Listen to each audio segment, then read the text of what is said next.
Graça e paz, povo de Deus, esse é o programa Semeando Vida. Bom conversarmos acerca da palavra. Seja bem-vindo você que está em casa, você que está no trabalho, você que está no teu carro. Bem-vindo ao programa, que Deus abençoe sua vida. Eu sou o pastor Cristiano Lopes, ao meu lado o pastor Márcio Bretas. Graça e paz, queridos, graça e paz. Excelente, pastor. Não, isso aqui bonito, né, cara? É bonito.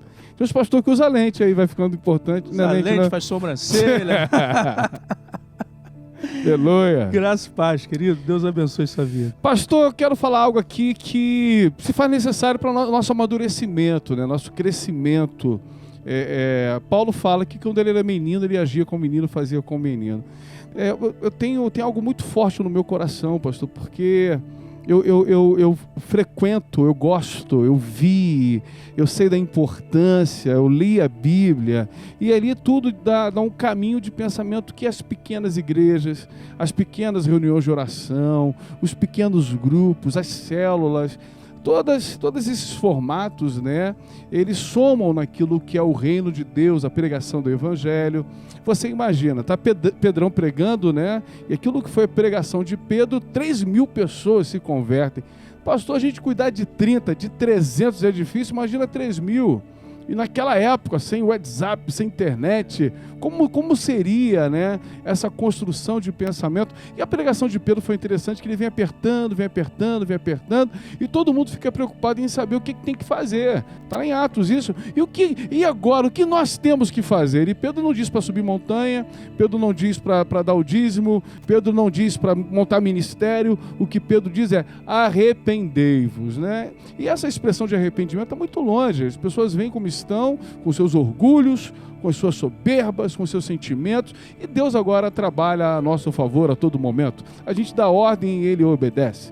Esse é o pensamento que nós temos, né, de construção. Hoje o que nós precisamos ter de amadurecimento, pastor, é o seguinte: é até tema do cenáculo.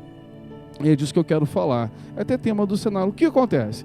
Alguém com a Bíblia na mão, né, começa a pregar o Evangelho. E essa pessoa com a Bíblia na mão faz essas reuniões de célula, de pequeno grupo, se reúne na garagem de casa, e daqui a pouco essa pessoa com a Bíblia na mão percebe que o espaço está pequeno, ele precisa agora aumentar aquilo que é a sua estrutura. Então ele aluga, seja uma loja, seja uma casa, seja um terreno, faz uma tenda, e com a Bíblia na mão agora ele começa a fazer uma instituição.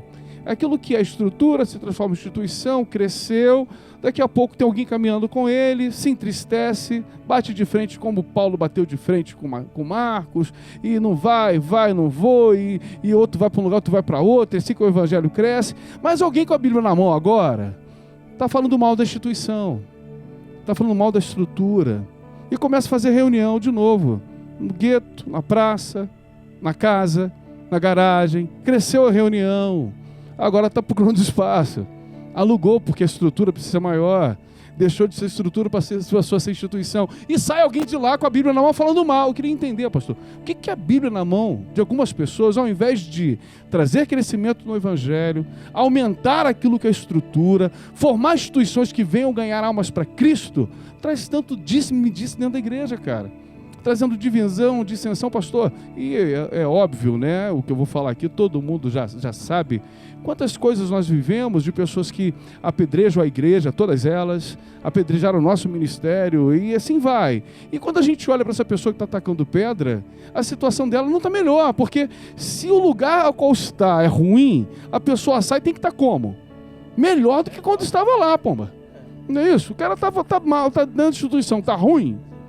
Aí ele sai e fica pior. Eu queria entender qual é a maturidade dessas construções, porque a partir do momento que eu estou em um lugar, Deus me dá uma direção que ali não é o lugar para eu estar, e eu saio dali, eu preciso estar melhor no meu casamento, melhor na minha comunhão com Deus, melhor na minha estrutura de família, melhor naquilo que é o ministério. E a gente vai vendo umas situações que eu queria entender por que com a Bíblia na mão está falando mal da instituição, e agora está montando uma. Me faz entender isso, pastor. Como pode? Pastor, a feira livre precisa de uma estrutura. Feira livre, que é na rua, se não tiver uma estrutura, fica desorganizado. Precisa de uma estrutura. Algo simples, quando João Batista ele estava gritando: arrependei-vos, né? Raça de víbora, é chegado o reino de Deus. Ali tinha uma estrutura, cara. Qual era a estrutura? Forma fila, meu irmão. Todo mundo na fila, não tinha bagunça, todo mundo na fila esperando. Era uma estrutura para aquele tempo, para aquele momento e para o que seria, era uma estrutura. Problema, pastor, são as dores do cotovelo, problema são as coisas que a gente faz e não assume o que fez e muitas vezes quer botar na conta do outro. Rapaz, queira Deus, cara, que todas as igrejas tivessem condições, né, de ter uma boa estrutura para poder receber as pessoas ali. Se eu tenho um lugar para 10, cara, eu vou me limitar só nos 10. Pô, mas se Deus me abençoar e dar um lugar para 1.000, cara, eu vou botar 1.000 ali com intenção de 2.000, 3.000. Esse é o projeto para quem prega o evangelho e quer ganhar alma para Jesus, né? Não é para mostrar para o A ou para o B aí, eu consegui. Não é isso, cara. O projeto não é esse.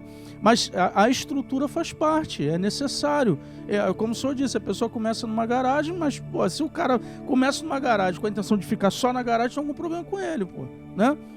Tem algum problema. É difícil, pastor, porque as pessoas quando saem de um lugar, né, e acham que o lugar que estava ruim, e pode estar também, mas aí a pessoa tem que estar melhor, né? Quando sai, o problema é que sai e fica pior. Por quê, cara? Se você for pegar a Bíblia, a gente entende, tem um cara chamado Balaão, ele era profeta, não era? Mas tinha alguma coisa errada com ele, pô. Porque ele agora ele se vende para poder falar mal do povo, de Deus, mas ele não consegue. Eu estou botando falar mal, mas era profetizar, né, maldição, como muita gente tem feito hoje, cara. E ele não conseguiu, e não saía. Quando eu quero amaldiçoar, eu abençoo, porque na realidade a igreja do Senhor, ela é abençoada. O camarada pode sair falando mal, mas se a igreja é do Senhor, meu irmão, a maldição dele não vai dar em nada. Pelo contrário, cara, isso vai trazer um peso de maldição sobre a vida da própria pessoa, que continua pior, pastor.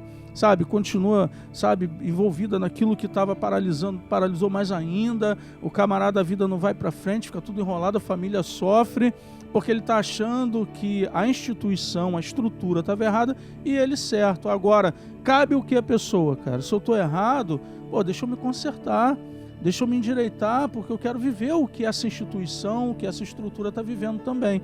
Mas agora, eu usar o que eu tenho para poder tentar atingir alguém, né, que está nessa estrutura, talvez a pessoa esteja bem ali, mas tentar atingir aquela pessoa com alguma dúvida, cara, eu não sei o que essas pessoas pensam, sinceramente, pastor.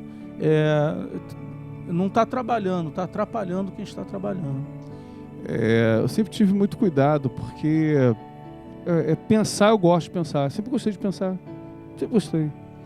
E antes minha fé era errada, porque eu pensava a minha fé de maneira errada. Eu tinha fé, eu tinha um Deus, acabou, mas a minha maneira de pensar esse Deus, essa fé era errada. Aí eu encontro o Evangelho, me apresentam uma Bíblia Sagrada, agora a minha fé, ela está indo de uma forma correta, e o Deus ao qual eu creio, agora está de uma maneira correta.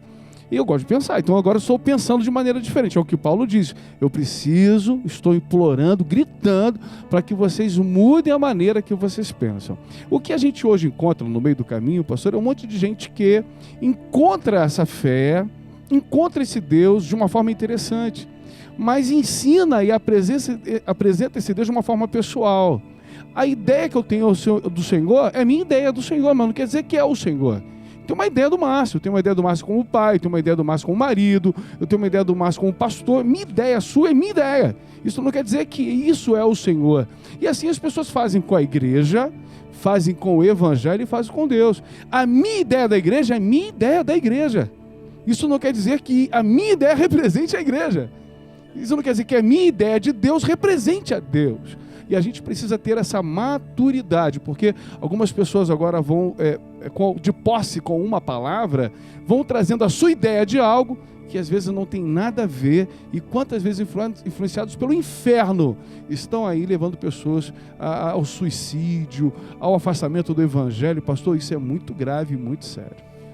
O que está faltando, cara, eu entendo que é mais engajamento ou interesse do próprio povo, entendeu, pastor? Aí a gente volta lá quando o apóstolo Paulo estava ministrando e aquele povo de Bereia estava com a palavra na mão e conferindo se o que Paulo estava falando é o que realmente estava na Bíblia.